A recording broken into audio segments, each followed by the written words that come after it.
Bonsoir et bienvenue sur l'Indépendant. Je suis Cyril Kelsinin, journaliste.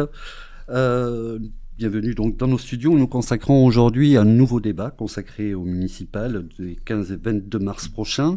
Nous allons nous intéresser aujourd'hui à l'ECAT. L'ECAT où 4 listes sont en lice pour la mairie.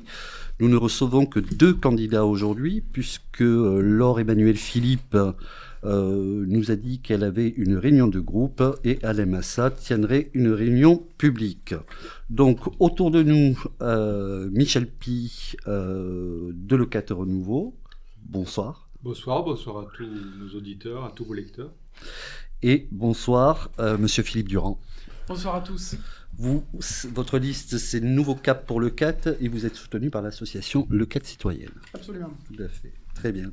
Vous avez 58 ans pour vous, 53 ans 54. 54, ok, le temps passe vite. Ok. Je vous propose pour débuter de regarder le micro-trottoir que nous avons tendu sur un récent marché à l'ECAT et nous allons après voir un petit peu ce que les habitants de l'ECAT ont fait remonter et nous allons vous interroger là-dessus. Je pense qu'il manque un peu plus de transparence. C'est ça qui m'intéresse, que tout le monde puisse participer, échanger. Je pense que maintenant, c'est tout trop fermé. Plus d'accompagnement, je pense, au commerce, un peu plus d'activités avec la ville, surtout à l'année. La vie à l'ECAT, elle est belle. Je crois que c'est la plus belle ville, le plus beau village de France. Franchement, pour moi, la vie elle est belle ici, tout est parfait. La vie est très paisible, moi qui ne suis pas de la région, j'apprécie beaucoup l'environnement. Par contre, je pense qu'il y a pas mal de choses qui seraient encore à revoir, notamment l'entretien des espaces verts et les voiries également. Pourquoi j'ai choisi l'ECAT ? Parce que c'est un endroit très très agréable, avec une bonne vie culturelle locale, avec beaucoup d'activités associatives. Moi, ce que j'aime à l'ECAT, c'est l'équilibre entre une vie traditionnelle, un peu, près de la nature, parce qu'on est quand même sur le parc naturel de la Narbonnaise, ce qui permet de vivre une certaine utopie quand même, un peu à l'écart du monde. Mais en même temps, il y a de la modernité, il y a une vie sociale intense et c'est très agréable. Ce que j'aimerais, c'est qu'on évite le tourisme de masse. Donc ce micro-trottoir révèle plusieurs interrogations, on va dire, parmi lesquelles j'aimerais que vous répondiez et l'un et l'autre. La première qui fait état de plus de transparence dans les décisions municipales. Qui veut commencer là-dessus ? Est-ce que vous trouvez que la mairie actuelle donne... Effectivement, je commence. Effectivement, ça manque de transparence. Donc souvent, on a demandé des informations qu'on n'a pas obtenues. Celle qui a été médiatisée, par exemple, c'est les frais de représentation du maire, qui ne sont pas illégaux en soi, mais il faut qu'il y ait des justificatifs. Ces justificatifs, on ne les a jamais obtenus. Mmh. Et donc, il y a une plainte du coup, qui a été déposée par Anticor. Et du coup, il y a un juge qui a été nommé, et c'est quelque chose qui sera jugé. C'est un des nombreux exemples, parce qu'on a beaucoup de mal à avoir des informations, que ce soit aussi, par exemple, quand il y a des projets comme le port, on voulait avoir les avis de la préfecture sur le projet de la franquille également, et c'est des informations qu'on n'obtient pas. Ou des choses aussi bêtes, d'avoir par exemple l'inventaire des biens de la commune, on ne l'a pas obtenu non plus. Voilà, donc les exemples sont nombreux, et on espère qu'on pourra obtenir ces informations. D'accord, c'est donc à l'intérieur du conseil municipal, mais vous trouvez que les actions de la ville sont trop opaques ou pas du tout ? Là, c'est des informations, si vous voulez, sur les actions. Après, effectivement, il y a un manque de concertation au niveau des citoyens sur certains projets que l'on découvre à la dernière minute. Ça a été le cas du parc des dinosaures ou de l'extension du port, où finalement il n'y a pas eu de véritable concertation avec les habitants qui étaient concernés. Ce qui a conduit d'ailleurs à devoir abandonner ces projets devant, on va dire, les mouvements de population que ça fait, on va dire, apparaître à ce moment-là, mais également parce que c'est des projets qui étaient mal ficelés finalement. Et donc, en tout cas pour le parc des dinosaures, les poursuites qui ont été engagées ont fait cesser ce projet. Merci. Michel Pi ? Oui, alors plusieurs points évoqués. Bon, je vois sous quel niveau est placé le débat des dès le départ, plutôt celui des polémiques, mais c'est un peu le ton de cette campagne, on va dire, un petit peu atypique, qui effectivement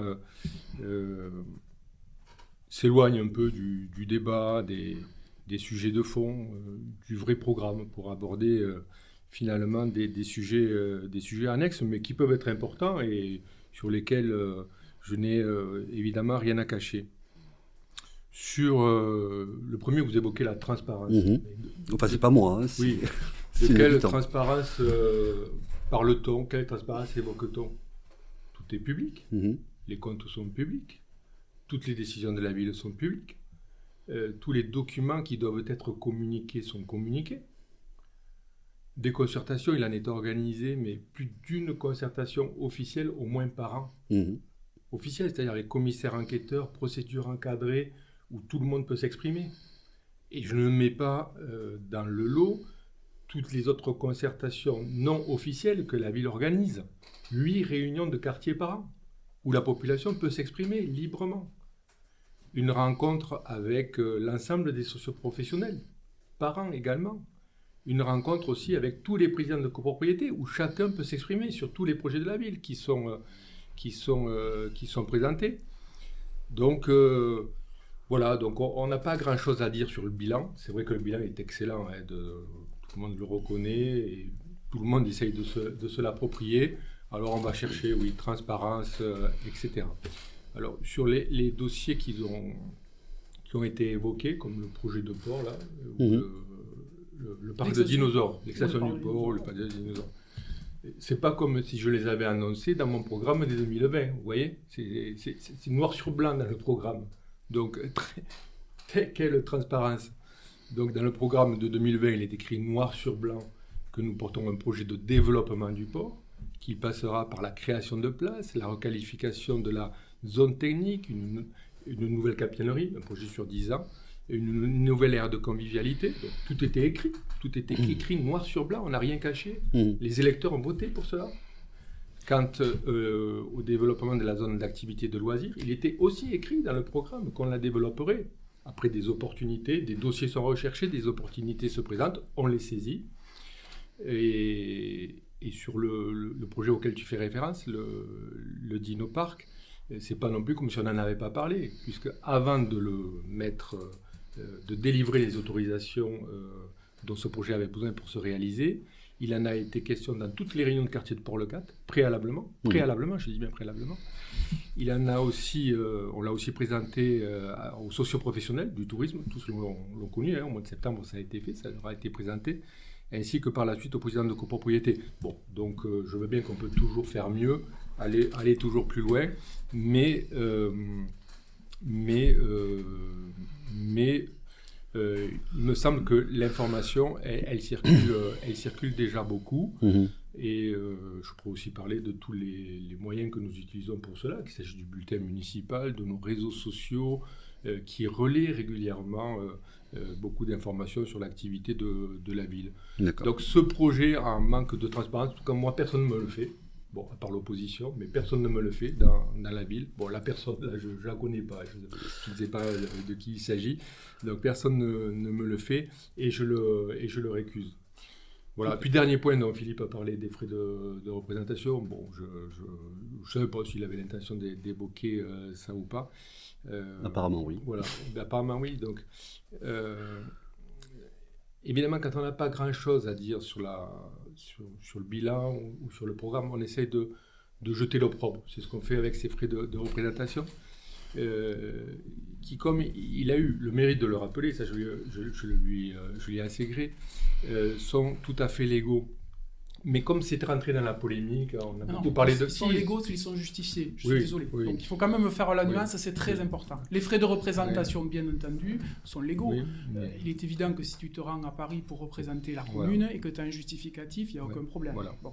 Il se trouve que l'opposition a demandé les justificatifs à plusieurs reprises et pendant plusieurs conseils municipaux, a bien établi que c'était illégal d'avoir des frais de représentation non justifiés, et après plusieurs réitérations, le dossier a été transmis à Anticorps, qui a quand même choisi de porter plainte avec constitution de partie civile, et un juge a été nommé. C'est donc qu'il y a quand même un sujet, c'est pas quelque chose qui est anodin. D'accord. Il y a quand même un sujet. Alors on peut dire que c'est pas beaucoup, 15 000 ou 20 000 euros par an, mais pour quelqu'un qui gagne le SMIC et qui travaille, ça représente une certaine somme.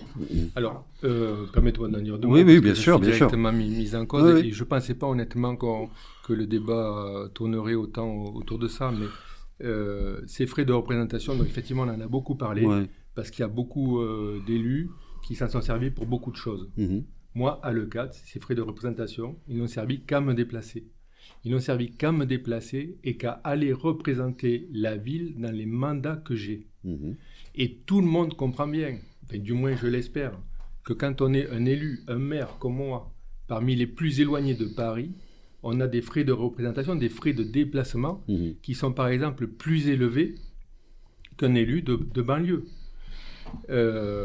Sur tout ce qui est contesté, on est bien d'accord, c'est juste l'absence de justificatif. Oui, alors sur le sujet, parce que donc on y revient quand même pas mal dessus, je rappelle que les documents sur lesquels on m'a mis en cause ont été transmis à l'opposition dès 2020. Voilà. Et que le sujet, comme de par hasard, donc affaire cousue de fil blanc, il ressort 6 mois avant les élections municipales. Donc, ça ne trompe personne. Bon, on ne va pas faire 10 minutes dessus. Ça ne trompe personne sur... voilà, sauf à dire... voilà, un maire ne doit pas se déplacer. Bon, je pense que ça serait dommage pour le CAT. Ou dire il doit le faire à ses frais. Juste justifier de se dépasser. Il doit le faire à ses frais. Mais le faire à ses frais, ça ne laisserait l'opportunité de le faire qu'à ceux qui ont les moyens de le faire. Et ce n'est pas tout à fait, même pas du tout, ma conception de la démocratie. Alors les justificatifs, je les ai, et je les transmets à qui de droit, évidemment. Je les transmets à qui de droit. J'ai aucun problème et aucune difficulté avec ça. Voilà. En tout cas, ils n'ont pas été transmis à l'opposition. Il y a un signalement avait déjà été fait au procureur de la République. Le procureur de la République a classé l'affaire. Le procureur de la République a classé l'affaire. Là, bon, sur le moment juge. Non, mais le procureur de la République a classé l'affaire. Et comme tout le monde le sait, je ne vais pas faire de la procédure judiciaire. Non, c'est surtout qu'on ne va pas faire 10 minutes. Si on veut relancer une affaire classée, évidemment, on dépose plainte avec constitution de partie civile. C'est ce qu'a fait Anticor pour essayer de la faire de la polémique encore avant les élections municipales. Mais je rappelle que l'affaire a été classée une première fois et que, bon, comme tout citoyen en a l'opportunité, quand on veut essayer de relancer l'affaire, on redépose une plainte en se constituant cette fois partie civile. C'est ce qu'a fait Anticor. Et là, c'est en cours. Voilà. Oui, je sais pas, moi j'ai pas d'informations, peut-être que l'opposition en a. Moi j'en ai pas eu depuis. Donc très bien. Je ferai remarquer que ces frais de déplacement, parce que c'est un droit d'aller représenter la ville. C'est même un devoir, je dirais. C'est même une on est bien d'accord avec ça. C'est juste l'absence de justification. Non, mais ça, l'absence de justification, ça c'est toi qui dis qu'il n'y a pas de justification. Et vous vous plaisez à le dire. Mais je les communiquerai, ou je les communique à qui ils doivent être communiqués. Voilà. J'ai pas à répondre aux sollicitations d'Anticor, quand Anticor, association par ailleurs condamnée, elle aussi, qui a vu même son agrément retiré à une certaine période. Donc j'ai pas de leçon. Ça arrive à tout le monde d'être condamné. La mairie a bien été condamnée récemment. J'ai pas de leçon de déontologie à recevoir d'Anticor. Mais parce que tu parles de la franquise, justement, c'est intéressant. Parce que tu vois, c'est pas un sujet que je voulais forcément aborder, mais vu le niveau sur lequel tu le places d'entrée, parce que tu parles beaucoup de transparence, mais de la transparence à la cohérence, il n'y a qu'un pas. Il n'y a qu'un pas de la transparence à la cohérence. Et souvent, la cohérence, elle va avec la transparence.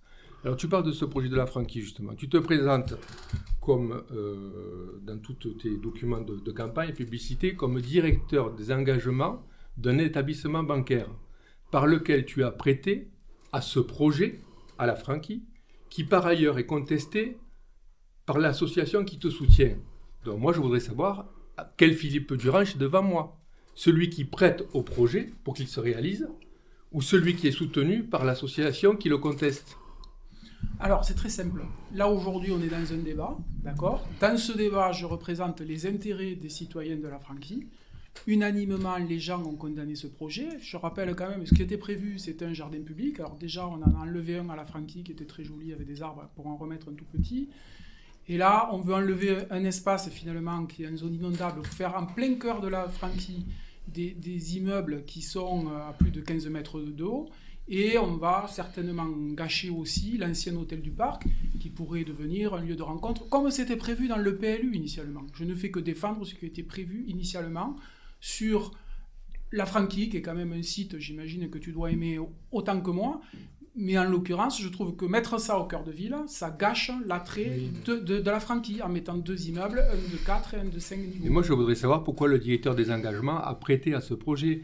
Parce que, comme tous les établissements. Je ne décide pas, je te rassure, c'est pas moi qui décide de tous les comme dossiers. Comme tous les établissements bancaires, aujourd'hui, quand on décide de soutenir je te laisser parler. Quand on décide de soutenir un projet, en général, on vérifie un certain nombre de critères, et notamment son caractère environnemental. Par exemple, aujourd'hui, les établissements bancaires, ils ne prêtent plus si le projet n'est pas engagé dans une démarche verte. Je caricature, mais c'est aujourd'hui quasiment le cas pour tous les projets qui sont financés. Alors moi, je ne sais pas aujourd'hui à quel Philippe Durand j'ai affaire. C'est très simple. Quand il y a un on va finir là-dessus. Quand il y a un conflit d'intérêts, on dit je n'interviens pas en décision sur le dossier. C'est extrêmement simple, c'est une règle qui est dans la loi. Je vois pas comment il aurait pu y avoir conflit d'intérêts à l'époque où le dossier a été financé, puisque on parle d'un dossier qui date quand même déjà plusieurs années. Très bien, on va passer à autre chose, messieurs, l'accompagnement au commerce, qui visiblement intéresse cette habitante interrogée. Alors, on note une vacance, vous me disiez, qui était proche de 0, hein, dans le centre de Leucate, donc quand même une ville qui est bien représentée sur tout niveau, au niveau des commerces, mais à part une aide à l'immobilier économique, qu'est-ce qu'un maire peut faire pour aider les commerces ? C'est à moi de vous poser Qui vous voulez. Qui vous voulez. Voilà. Oui. Qu'est-ce qu'un maire Écoutez, le commerce à Leucate se porte très bien, comme d'ailleurs la commune se porte très bien économiquement parlant. Il n'y a aucune vacance aujourd'hui dans le commerce. On a gagné 25% d'établissements en seulement 5 ans, entre 2018 et 2023, malgré la crise Covid au milieu. Des enseignes, des boutiques, des commerces ouvrent chaque année au port, au village. Ce sera encore le cas cette année. Donc on a un commerce florissant. Alors, le commerce peut être aidé de diverses façons. La meilleure façon d'aider le commerce, c'est d'amener du monde, de développer l'attractivité de la station. Et c'est ce que nous avons parfaitement bien réussi, avec là encore des chiffres tout à fait exceptionnels. Le CAT a réalisé l'an passé 6,5 millions de nuitées. On a gagné 500 000 nuitées depuis 2021 par an. 500 000 nuitées par an depuis 2021. Et 60% de cette fréquentation aujourd'hui est réalisée en dehors des mois de juillet et août, ce que personne ne pensait possible il y a encore quelques années. Donc ça, travailler l'attractivité, c'est la meilleure aide qu'on puisse apporter au commerce. Et ça marche, on a fait la preuve tous les jours. Mais on reviendra sur l'attractivité touristique pour vous, Monsieur Durand. Moi, j'aurais un constat qui est beaucoup plus nuancé malgré tout. Mon père était commerçant, donc je connais très bien le commerce. Je suis allé voir quasiment tous les commerçants. À Leucate, c'est vrai qu'il y a un peu de turnover sur les commerces, mais les vitrines sont à peu près remplies. En revanche, à Port-Leucate... Les vitrines ne sont pas à peu près remplies. Les vitrines sont toutes remplies. Et cette année encore, il va s'ouvrir des commerces. C'est normal qu'il y ait du turnover. Quand un commerce se porte bien, le premier réflexe qu'a le commerçant, au bout de certaines années, c'est de se projeter. Il vend son commerce, il se relance dans une affaire. C'est la vie économique, ça marche très très bien. Il y en a aussi qui ont eu des difficultés, qui ont fermé, qui ont été repris. C'est la vie économique aussi. Mais à Port-Leucate, c'est quand même beaucoup plus compliqué avec les commerçants que j'ai pu rencontrer. On a beaucoup plus de vitrines qui sont vides et des commerces qui tournent quasiment année après année parce qu'ils ne tiennent pas. Et ça, malgré tout, Michel, je suis très très bien placé pour le voir, puisque je vois, on est sur un niveau de faillite qui est assez important. Donc, ce qu'on peut faire, je pense, c'est déjà d'offrir du temps aux commerçants, parce qu'il y a beaucoup de gens qui ont des baux annuels qui sont des baux précaires en fait, et pour pouvoir investir et pour pouvoir se projeter, il faut des baux qui soient consentis sur une période longue. On a également, et à mon avis c'est dommage pour l'attractivité, imposé une uniformité sur le mobilier, sur les devantures, et je pense que la diversité, c'est le cœur même du commerce, de pouvoir se différencier pour attirer les gens, d'avoir une vitrine qui soit personnalisée, d'avoir un mobilier qui est propre, c'est un facteur d'attrait. Et je pense que les gens aiment cette diversité et que donc cette uniformisation n'a pas grand intérêt. On a également, il n'y a pas que des commerces bien entendu, on a aussi le centre ostréicole, voilà, où là, moi j'ai trouvé assez dommage l'article délétère qui a été publié pour condamner effectivement les ostréiculteurs et les mesures qui s'en sont suivies, où on ne les a pas aidés. Certes, on a respecté la réglementation en enlevant l'espace de dégustation sur les pontons, mais si on leur donne les règles du jeu, on va dire, à savoir qu'on fait des plattelages, je me suis renseigné auprès de la profession, qui respecte certaines normes, on peut faire déguster sur l'eau. Ça existe, c'est possible. Et donc je pense qu'il faut aider beaucoup plus les commerçants, les ostréiculteurs, la viticulture qui est en difficulté aussi. Voilà, je pense que ça, une commune peut le faire. Et moi, en tout cas, si je suis élu, je le ferai. Très bien. Oui, peut-être un mot de réponse. Donc, même à Port-le-Cat, du turnover et des faillites, j'en vois pas beaucoup, pour y être assez régulièrement et bien connaître le tissu commercial. Je peux encore dire que cette année, des commerces sont en train de s'installer et d'ouvrir, mais des créations, c'est-à-dire pas des reprises. Des nouveaux commerces sont en train de se créer en ce moment même où nous parlons, et donc à Port-le-Cat notamment. Donc je ne vois pas de marasme là-dessus. Je pense qu'aujourd'hui, alors être maire, c'est pas que faire plaisir à tout le monde, vous voyez, et de temps en temps il faut mettre des cadres, sinon parce que ce qui est important, c'est l'intérêt général. Vous voyez, c'est l'intérêt général de la ville. C'est à ça qu'on travaille et pas à faire plaisir à l'un ou à l'autre, à celui qui veut des fauteuils rouges ou à celui qui veut des fauteuils verts. Vous voyez, on n'est pas là pour faire plaisir aux uns aux autres. On est là pour le CAT et pour l'attractivité de le CAT. Et c'est vrai que nous avons mis un cahier des charges sur l'occupation du domaine public assez réglementé. Pour uniformiser. Pas pour uniformiser, monsieur. Non, pas du tout pour uniformiser. Pour harmoniser. Il n'y a aucune uniformité. Aucune uniformité. C'est une harmonie que l'on recherche. Il y a un cadre, mais à l'intérieur de ce cadre, chacun est libre de ses couleurs, du matériau, de la forme à l'intérieur de ce cadre. Tout ça pour créer une harmonie. Et donc évidemment, tout ça est travaillé avec des architectes, l'architecte des bâtiments de France, tout ça est bien validé. Et aujourd'hui, on nous félicite de la part des commerçants même, parce que l'an dernier, ils ont été nombreux. On a rénové tout le port, donc ils en ont profité pour changer tout leur mobilier. Et jamais ils ne pensaient que ça serait aussi beau. Ils me l'ont dit. Jamais j'aurais cru. On n'a pas vu les mêmes. Oui, écoute. Parce que moi, ils m'ont vraiment dit le contraire. Apparemment. Quant aux vitrines vides, juste pour y revenir, toutes les voiles blanches, c'est vide. Et vraisemblablement, il y a des activités qui vont cesser, puisque j'en ai discuté directement avec les gens concernés. Place Jacques Chirac, il y a des locaux qui sont vides depuis assez longtemps. Voilà, donc... Je m'étonne que quelqu'un qui connaisse l'économie comme toi dise des trucs pareils. La place Jacques Chirac, c'est un projet que tout le monde a contesté. Heureusement qu'aujourd'hui il est réalisé parce qu'il appartient à tout le monde. Tout le monde en est presque à l'initiative. Les commerces, Philippe, quand même, tu le sais, il y a un programme qui sort. 9 nouvelles cellules. 9 nouvelles cellules. Ce n'est pas des reprises, c'est 9 nouvelles cellules. Je l'avais annoncé. Ça ne va pas se faire du jour au lendemain, un claquement de doigts. La première année, 1 cellule d'occupée sur 9, juste avant l'été. La deuxième année, 2 de plus. La cave coopérative, qui a fait le choix de déménager de la OLT pour y venir. Plus une autre cellule, un magasin de vêtements. Donc, on était à 3. La troisième année, 4 cellules sur 9. Ok. Cette année... C'est extrêmement lent, Non, Michel. cette année... C'est extrêmement lent. C'est pas lent du tout. Mais bien sûr que si. Et cette année, 2 autres cellules seront occupées. Donc, la place Jacques Chirac... Elle aura toutes ces cellules occupées d'ici peu de temps. On ne fait pas un programme, tu le sais, on ne fait pas un programme, enfin, j'espère que tu le sais, on ne fait pas un programme pour les 3 ans qui viennent. Quand on fait un programme comme ça, c'est pour les 50 prochaines Absolument. années. Si tu as vu le mien, tu vas te rendre compte qu'il est pour donc les années cellules, elles seront vite occupées et à l'échelle du temps de projet, on ne remarquera même pas le temps où elles ont dû être vacantes. Quant au programme des voiles blanches, c'est un autre problème. Je ne vais pas rentrer dans le détail parce que ces affaires sont assez compliquées, mais les cellules ont été rachetées par un investisseur en fait, et ce qui pose pas mal de problèmes à leur mise en location. Voilà. Très bien, si vous permettez... On ne rentre pas plus dans le sujet. Si vous permettez, on va passer à une autre question. Et ils sont en train d'être rachetés, je pense. D'accord. Concernant les espaces verts et la voirie, on demande un meilleur entretien. Qu'est-ce que vous en pensez autant l'un que l'autre ?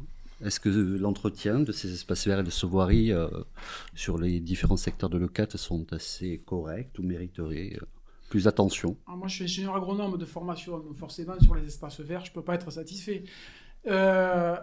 Un point que j'aimerais valider avec Michel, j'en profite, on m'a dit que les arbres qui étaient plantés coûtaient 1 000 €. Est-ce que c'est... Voilà, c'est la seule information qu'on a eue, on n'a pas eu les devis et les factures, donc ça, je ne sais pas combien ça coûte. Mais ce que je remarque, c'est qu'on plante des arbres très grands, qui meurent, on les arrache, on les replante, ils remeurent. C'était le cas, par exemple, à l'ECAT Plage pour les pins maritimes, j'y vais courir. Donc on en a planté une première série, ils sont tous morts, une deuxième série, ils sont tous morts, et on a enfin mis les arbres adaptés ensuite. Voilà. Donc si c'est 1 000 € à chaque fois, effectivement, ça fait un peu cher. Et après, c'est vrai aussi, c'est ce que j'ai remarqué dans Port-le-Cat et dans plein d'endroits.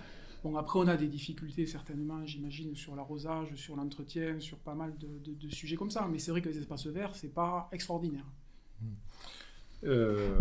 Bon, je m'étonne qu'un ingénieur agronome puisse dire des choses pareilles. Tu n'as pas dû mettre les pieds dans un champ depuis longtemps pour dire des choses, tous les week-ends, comme ça. J'y suis. Bon, mais parce on reconnaît qu'il y a quand même eu un taux de mortalité absolument invraisemblable. Justement, parce que donc effectivement, la commune a fait beaucoup pour son environnement. Je crois on n'avait jamais autant planté d'arbres sur ce dernier mandat que depuis la mission Racine. Je peux en attester qu'il y en avait planté énormément. Donc on a énormément planté pour justement reconvertir nos espaces verts, notamment nos espaces pelousés, et donc moins consommer d'eau et économiser la ressource. Ce n'est pas le seul avantage, il y en a beaucoup d'autres, mais celui-là a été déterminant. Alors comme dans toute plantation, moi je suis vigneron, j'y vais dans ma vigne. Je l'ai planté d'ailleurs, la dernière, à l'entrée du plateau. Et tout le monde sait que quand tu plantes, tu dois le savoir si tu es ingénieur agronome. On a 20 à 30% de pertes. C'est la base. Voilà. Et c'est la raison pour laquelle, quand on plante comme ça, on a des garanties de reprise. Donc la reprise, elle ne coûte pas à la collectivité. Parce que les plants, ils sont garantis. Ils sont garantis 2 ou 3 ans, selon l'espèce. Donc quand l'espèce ne prend pas, ce qui est normal qu'une espèce ne prenne pas, parce qu'on ne peut pas avoir 100% de succès, les plants sont repris. On a utilisé des arbres qui n'étaient pas adaptés. Les plants sont repris, mais ça n'a rien coûté à la ville, Philippe. Ça n'a rien coûté à la ville. Ça a déjà coûté plus que si on les avait pris gratuitement dans la pépinière départementale. Ça a forcément coûté plus cher. Entre un truc gratuit et un truc qu'on a payé, donc je ne sais pas combien on l'a payé. Transparence. Alors, là encore, je m'étonne que quelqu'un qui est censé connaître le sujet aussi bien que toi puisse dire quelque chose pareil. Parce que le plan, c'est pas ce qui fait le prix. Ce qui fait le prix, c'est tout le reste. C'est amener l'eau, c'est le terrassement, c'est l'aménagement. C'est ça qui fait le prix de la plantation. Ça commence, on va dire, par là. Donc, entre un plan qui est fourni par un pépiniériste et un plan qui est pris à la pépinière départementale, c'est pas ça qui fait le prix de l'aménagement. Il n'y a pas de petites économies. Bien sûr, il n'y a pas de petite économie. 1 euro, c'est 1 euro. Quant à la voirie, selon vous, elle est en bon état, généralement ou...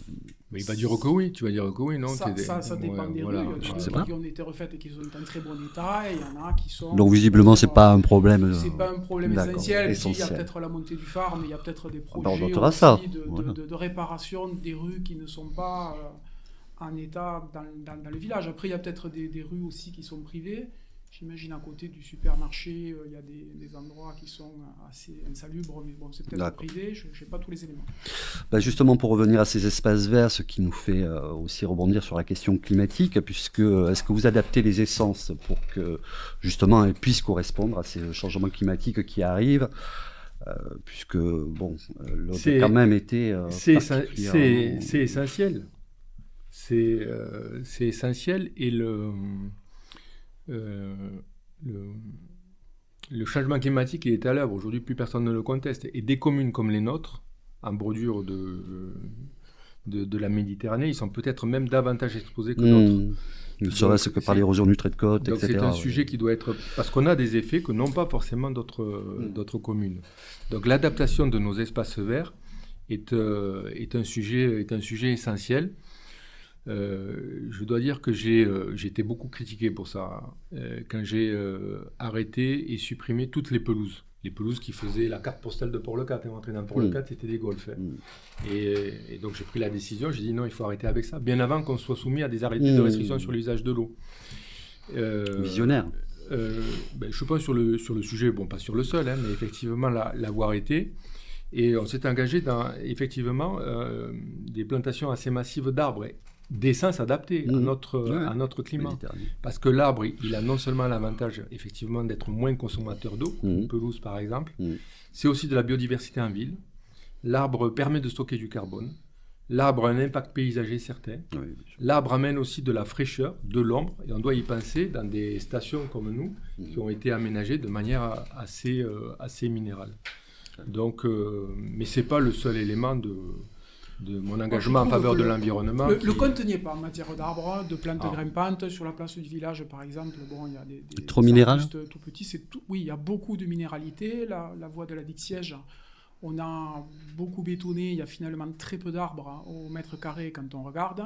Je ne parle pas du port où il n'y en a quasiment pas. Donc je trouve qu'il en manque beaucoup. Et quant aux essences, il y a quelques efforts qui ont été faits dans les toutes dernières plantations, mais après il y a eu des magnoléas, il y a eu des arbres plantés en front de mer, comme je le disais, qui ne pouvaient pas tenir, et c'était évident. Voilà, donc je pense que la palette aussi est assez restreinte. On arrache les pins sur les plateaux, on en plante en bas. Il faut élargir cette palette. La palette, c'est la palette qui a été validée départementalement et régionalement. Beaucoup plus riche. Et dans laquelle on se sert. Non, mais je l'ai. J'ai cette palette qui figure sur une plaquette dans mon bureau où il y a une 25 essences. Et effectivement, on prend dans ces essences-là. Après, tout dépend, tu dois le savoir aussi, des besoins d'arrosage, de la qualité du sol. On ne peut pas planter tout n'importe où. Et donc on est obligé. Et donc même si on a 25 arbres dans la palette, on ne peut pas utiliser les 25 arbres à l'E4, ou en tout cas pas sur tous les terrains. Et donc c'est ce qu'on fait. En pleine entrée de l'E4, il y a eu des arbres qui ont été plantés, qui se sont fait décimer immédiatement parce que c'était des plantes avec des grosses feuilles. Enfin, je veux dire, à chaque fois, on a l'impression que les plantations se font complètement au hasard. Non, pas du tout. Non, tout le monde peut le constater. On verra, oui. Ouais. Je pense que ce qu'on a surtout constaté, c'est qu'effectivement, on avait planté peut-être, 2-3 000 arbres en seulement 5 ou 6 ans, ce que je pense aucune autre commune destination n'a fait. Ce que vous disiez en introduction. Alors, quand on a planté 3 000, on peut se tromper sur quelques-uns, effectivement. Ça peut arriver. Je dis pas, j'ai pas la prétention de tout réussir et de tout faire parfaitement. Un sujet qui n'est pas remonté, mais qu'on va évoquer ensemble, c'est la tranquillité publique ou la sécurité, comme vous voulez. Visiblement, c'est pas quelque chose qui est dérangeant, puisque sur le marché, personne ne l'a fait remonter. Mais pour autant, est-ce que l'un ou l'autre envisageait d'augmenter les effectifs de la police municipale, augmenter les caméras de vidéosurveillance, pour un peu plus de sécurité, encore et toujours sur le 4, ou pas? Bon, la sécurité... Là encore, les chiffres, ils sont excellents. Il n'y a pas une autre commune qui a des chiffres aussi bas que les nôtres. En France alors, en tout cas, celle que je connais autour. D'accord. Voilà. Celle que je connais autour.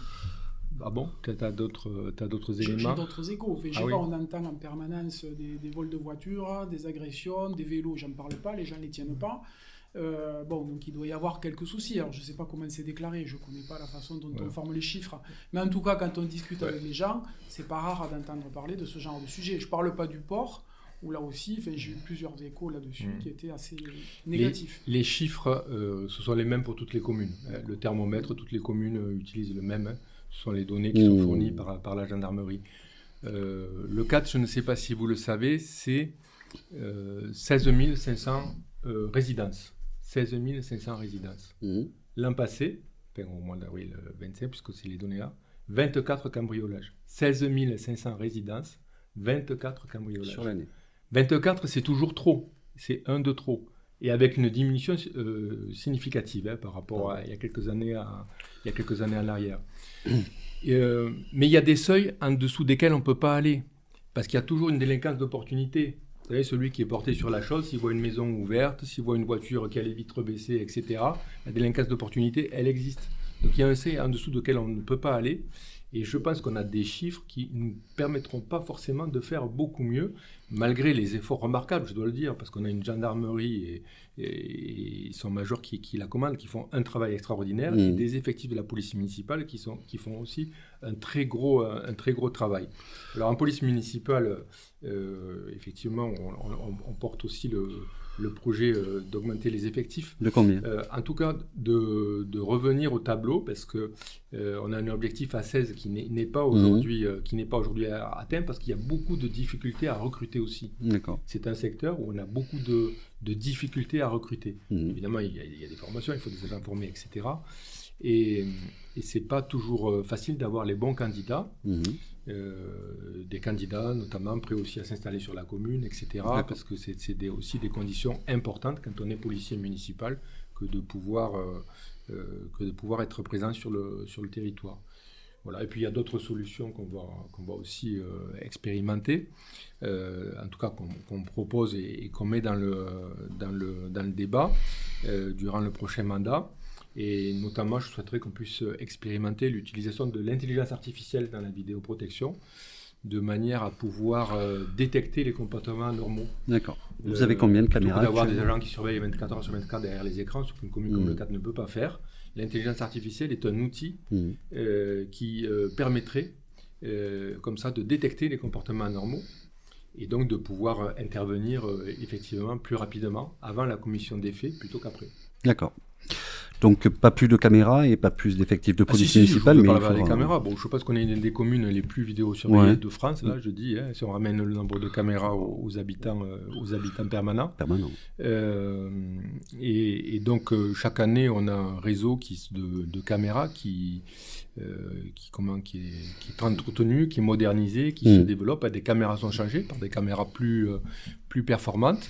Et le réseau est aussi étendu chaque année, régulièrement. De nouveaux secteurs sont vidéosurveillés, vidéoprotégés. Monsieur Durand ? On a aussi l'intention d'augmenter les effectifs de la police municipale pour passer à 18 policiers municipaux, de créer également une antenne saisonnière sur Port-le-4, parce qu'il y a quand même beaucoup de zones à couvrir à cet endroit-là, notamment sur le port. Il y a pas mal de vols aussi, alors je ne sais pas comment ils sont déclarés, s'ils le sont. Mais je pense que le cadre aussi, ce qu'il faut voir de la tranquillité de la sécurité publique est en réalité beaucoup plus large. On est dans une commune où on a des difficultés certainement de recrutement parce qu'il n'y a pas de logement à l'année, ou très peu, où ils sont devenus tellement chers que ça devient inaccessible pour les gens qui travaillent sur place. Moi, quand j'ai rencontré des gens, par exemple aux ostréiculteurs, il n'y a personne qui peut habiter le 4, je parle des gens qui y travaillent. Et on a le même problème, finalement, sur les policiers municipaux, sur les pompiers, avec un temps d'intervention qui est long, parce qu'ils sont obligés de se loger dans les communes avoisinantes, et que du coup, ils n'arrivent pas, on va dire, dans un délai aussi bref, par exemple, que ce qu'on observe sur le Barcarès ou dans d'autres communes. Il y a d'autres sujets. Il y a le sujet aussi des risques naturels. On est une commune qui est menacée de subversion marine. Il n'y a rien qui a été fait dans ce domaine-là. Alors que les gens pourraient, on va dire, bénéficier de subventions pour se protéger.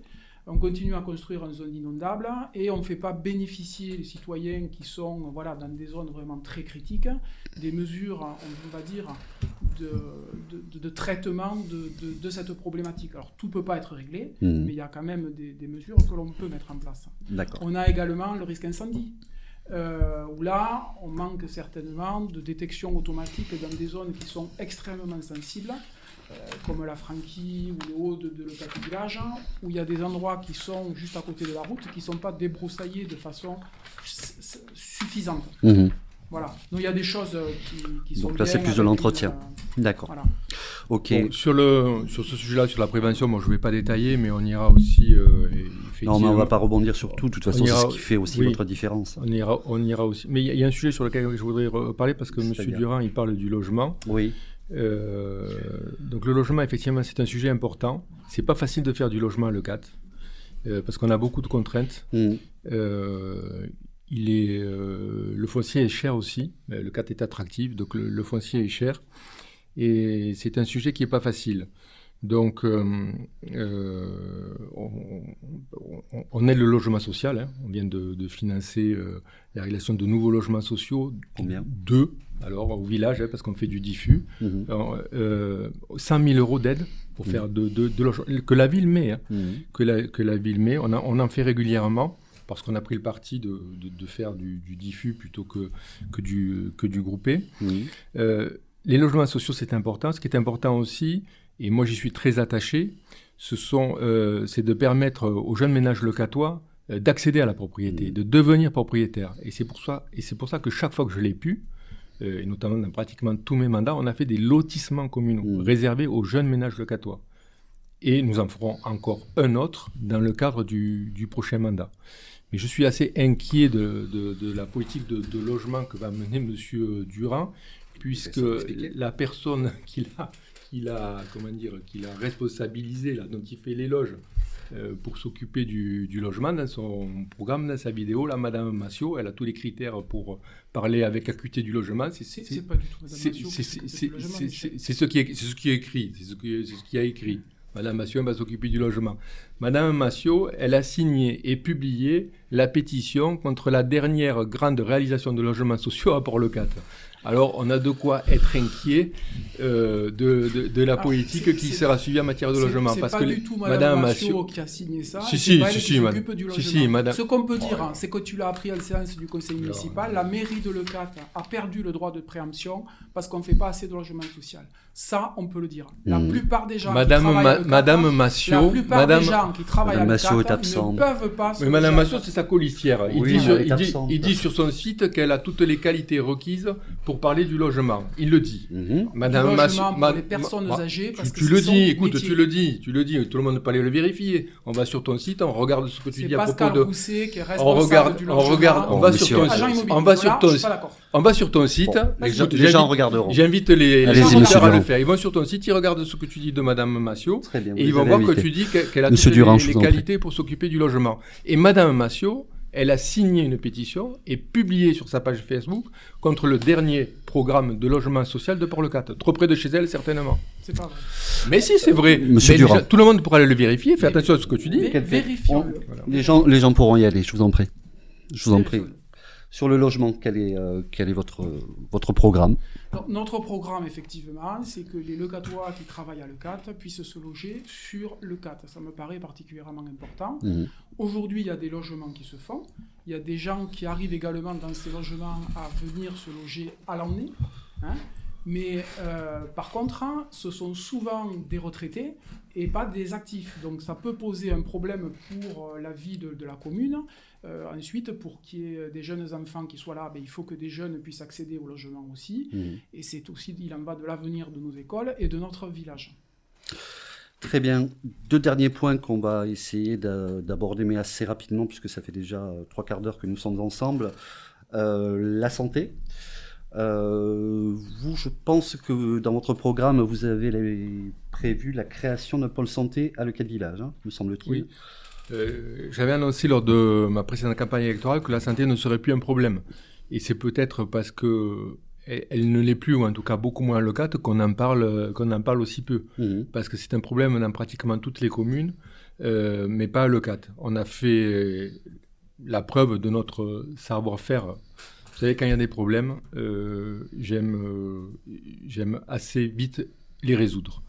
Et donc la santé, c'était effectivement une préoccupation légitime, et on y a apporté une réponse concrète, tout à fait satisfaisante. Leucate n'a jamais eu autant de médecins qu'en ce moment. Leucate n'a jamais compté autant de médecins qu'en ce moment. Et aucun médecin qui doit partir à la retraite incessamment. Non. On a anticipé les problèmes de la démographie médicale. Anticiper, ce que peut-être c'est pas facile, sinon toutes les communes le feraient, c'est pas facile, il faut un certain savoir-faire. Donc on l'a eu, on s'est fait aider, on s'est fait conseiller, on l'a mis en place. Et aujourd'hui, nos médecins, pour la plupart, sont de jeunes médecins installés sur la commune. Et aujourd'hui, à Leucate, chaque Leucatois peut avoir accès, quand il le veut, à un médecin. L'offre Pas de forcément santé son médecin satisfaisante. traitant, mais un médecin. Mais je me satisfais pas de ça. Mhm. Je pense qu'on peut faire encore mieux en ce qui concerne la santé, qu'on peut encore conforter effectivement l'offre médicale sur la commune. Mhm. Et c'est pour cette raison que dans le cadre du prochain mandat, on créera et on aidera au développement également d'un pôle santé sur le 4 villages. Monsieur Durand, sur la santé. Alors, moi, je peux vous dire que je n'ai pas de médecin traitant, que c'est impossible d'en trouver à Leucate, et je connais beaucoup de gens qui sont absolument obligés d'aller se faire soigner ailleurs. Voilà, donc c'est pas aussi simple et aussi rose que c'est annoncé aujourd'hui. Il y avait des projets privés de création, effectivement, pour installer des médecins sur le 4 village. Bon, ça n'a pas abouti parce que le permis n'a pas été obtenu. Mhm. Oui, docteur Mahé, j'imagine que tu es au courant, ne fronce pas les sourcils. Et je pense qu'on peut effectivement aider à l'installation des médecins, peut-être en faisant un effort sur les loyers. Moi, je n'ai pas de scrupule à dire s'il faut salarier certains médecins, on le fera aussi si ça peut les attirer.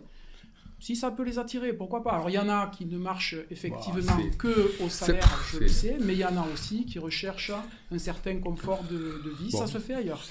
Il faut savoir regarder les solutions. Ça dénote c'est des sujets qui sont complexes.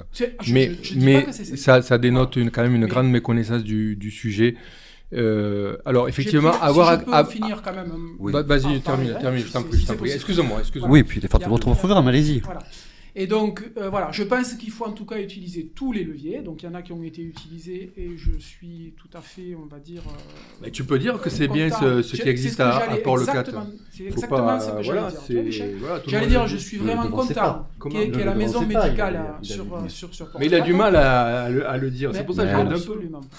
Voilà, donc effectivement, je trouve que cette maison médicale, c'était très bien, qu'on peut même aller plus loin, puisqu'il y avait dans les tiroirs d'essayer d'avoir un petit peu d'imagerie médicale et aussi des laboratoires pour faire quelques analyses. Et ça permettrait de désengorger les urgences et d'avoir donc un service d'urgence un peu plus nourri. Voilà. Et ça, c'est quelque chose qu'il faut aider. Je ne sais pas si c'est dans ton programme, mais en tout cas, c'est dans le lien. Parfait. Ensuite, si je peux continuer à m'exprimer... je crois que tu avais fini sur... Non. Ouais. Je pense qu'il y a aussi des axes extrêmement importants sur la prévention. Je pense qu'en lien avec différentes associations, il faut promouvoir le sport pour les tout jeunes, pour les personnes âgées aussi. Voilà. Et à côté de ça, bien sûr, on garde les filières compétitives du sport, c'est pas un sujet. Et il y a aussi énormément de choses à faire sur la prévention. Et je pense que tout ça, une mairie peut fortement contribuer sur ces sujets-là. Grâce à son tissu associatif qui est assez riche, pourtant. Le tissu associatif, effectivement. Et sportif. Alors, je réponds juste sur, effectivement, accéder à un médecin traitant, c'est... je n'ai pas dit que tout le monde avait un médecin traitant, ça fait partie, effectivement, des... Il y a des gens qui ont des médecins traitants à Leucate, des Leucatois qui ont des médecins traitants ailleurs. Ce qu'on a permis, c'est que quand on veut voir un médecin et quand on en a besoin, parce que des fois tu as beau avoir un médecin traitant, comme tout le monde aujourd'hui est sur rendez-vous, c'est parfois pas facile de les voir rapidement. Donc aujourd'hui, et grâce notamment aux médecins qui s'y sont installés, et je les remercierai jamais assez d'avoir fait confiance à ce projet qu'on leur a proposé, on garantit aux Leucatois un accès quotidien à un médecin, sans rendez-vous. Comme une maison médicale de garde. Donc ça n'existe nulle part ailleurs. Mais si ça existe quelque part, il faut me dire où ça existe. Ça n'existe nulle part ailleurs. Nulle part ailleurs. Il n'y a jamais eu autant de médecins à Leucate qu'en ce moment. Alors peut-être ça ne suffit pas pour effectivement que tout le monde ait un médecin. Il n'y a jamais eu autant. S'il y a eu plus de médecins à un moment donné à Leucate, il faut me dire. Il n'y en a jamais eu autant qu'en ce moment. Il y en a 1, 2, 3, 4, 5 à Port-le-Cat, 6, 7 au village et un qui consulte à Leucate-Plage un jour par semaine. D'urgence, oui, à Leucate, c'est plutôt le médecin du service d'urgence, c'est pas un guignol, c'est un médecin. Il est dans la maison de santé, il est là. Absolument. Donc ça fait 4 médecins, ça fait un à l'extérieur, ça fait 5, ça fait 2 au village, ça fait 1 à Port-le-Cat. Ça fait 7 médecins, il n'y en a jamais eu autant à Leucate. La maison de santé, elle a tellement de succès à Port-le-Cat qu'il faut aujourd'hui l'agrandir. On va l'agrandir pour y installer 2 nouveaux professionnels. Les médecins salariés, moi, je n'ai jamais été opposé, je l'ai toujours dit. Si on ne trouve pas de médecin libéral, on prendra un médecin salarié. Mais il faut le dire au Leucatois, médecin salarié, ça coûte à la ville, cher. Parce que les médecins salariés, ils se font payer et très bien payés. Et un médecin salarié, il en faut 3 de médecins salariés pour faire le volume d'un médecin libéral. Les anciens médecins me disaient même qu'il faut 2 médecins actuels pour faire le volume de ceux qui exerçaient avant. Oui, mais aujourd'hui, il te faut 3 médecins salariés pour faire ce que fait un libéral aujourd'hui. Donc, c'est pas avec des médecins salariés qu'on répondra au problème de démographie médicale. Mais encore une et fois, quant au sport santé, etc., voilà, tu sais qu'on le fait. On est en train de le faire, puisqu'on a fait les journées portes ouvertes samedi dernier de la Maison des Seniors. Donc, qui a 2 principaux objectifs. Assurer une meilleure prise en charge des personnes âgées dépendantes isolées. Et le deuxième, c'est la prévention du vieillissement. Donc, à partir de cette maison des seniors, va être organisé tout un tas d'activités qui se font déjà de manière un petit peu embryonnaire, mais de manière beaucoup plus organisée et structurée, et qui va notamment s'appuyer sur le sport santé, avec nos clubs sportifs. Non, certains le font déjà. Je ne sais pas si tu le sais, mais le tennis, par exemple, a déjà un agrément pour la pratique du sport santé, etc. Et donc, on est déjà engagé dans cette, dans cette démarche. Donc, je pense qu'en matière de santé, le CAT est exemplaire. Très bien. Dernière question qui s'adresse à vous deux, évidemment. Le tourisme de masse, donc, qui apparemment intéressait ou interrogeait plutôt une habitante. C'est quelque chose qu'elle voudrait moins voir, mais il faut aussi privilégier notre activité qui soit encore meilleure. Donc comment on équilibre tout ça? Comment on arrive à trouver un juste milieu en essayant de contenter tout le monde, même si c'est impossible? Qui veut commencer? La promesse qui a été faite aux Français dans les années 60, c'est de tous pouvoir partir en vacances. Et moi, je suis heureux d'être le maire d'une station qui a permis de tenir cette promesse.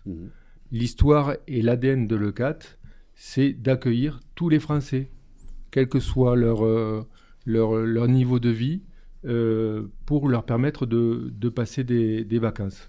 C'est notre ADN, c'est notre héritage, c'est la mission Racine. C'est ce qui a aussi beaucoup apporté à l'ECAT, parce que c'est ce qui a permis à l'ECAT de se développer. Et moi, cet héritage, je ne le renie pas. Au contraire, j'essaye de le mettre en valeur. Donc c'est 5300 habitants en période creuse, jusqu'à 80 000 à peu près l'été, c'est ça? Alors, le CAT, c'est 4500 habitants, un peu moins de 5000.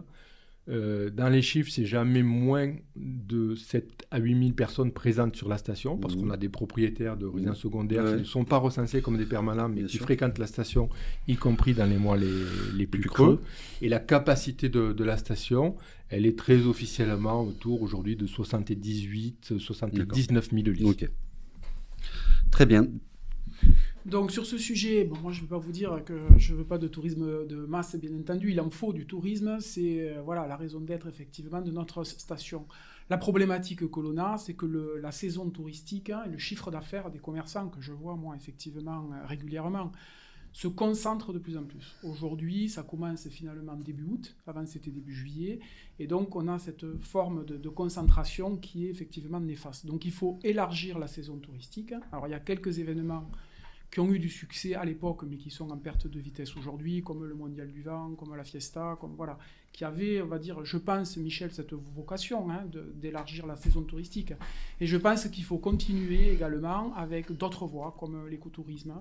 On peut faire de la plongée sur le CAT si on fait une réserve marine et qu'on remet un peu de poissons dans la mer aussi. Donc je pense qu'il y a vraiment un travail de fond à faire pour avoir plusieurs éléments. Et aussi, et surtout, je pense qu'il faut une économie à l'année qui soit renforcée, donc le soutien des ostréiculteurs, de la viticulture, du porc.